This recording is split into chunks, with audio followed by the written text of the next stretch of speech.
ይሁን ተብሎ ደግሞ ወደ ቤት ገባን ወደ ቤት ስንገባ ደግሞ ሁለት አይነት ፈተናዎች አሁን በስተዋል ኦኬ ሴቷ ቻት ላይ ነው ያለችው ወንዱ ደግሞ ቻት ላይ ነው ያለው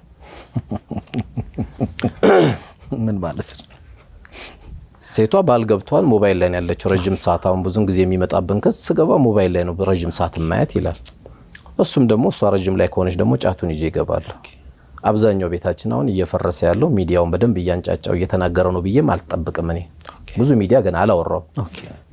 ሚንበር ቴሌቪዥንን ጨምሮ ነው እኔ ይሄ በጣም ትዳር ያፈረሰው የሆኑ ሰዎች ማሜ ዝም ብላ አናግራቸው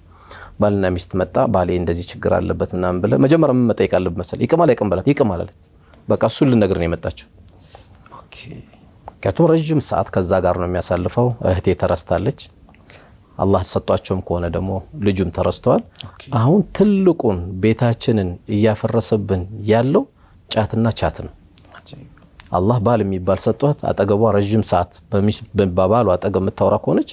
የትዳር ማዕና ገና አልገባትም በቃ መወርወር አለባት እኮ እኔ ስገባ መወርወር አለባት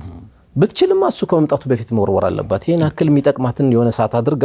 ትማለት አለባት እኮ ረጅም ሰዓት ባሎቻቸውን የማያገኙ ወቶች አንድ ጁዝ ቁርአን ቢቀሩ 30 ደቂቃ ነው ከፍ ይያሉ እንጂ ዝቅ ይያሉ አይመጡም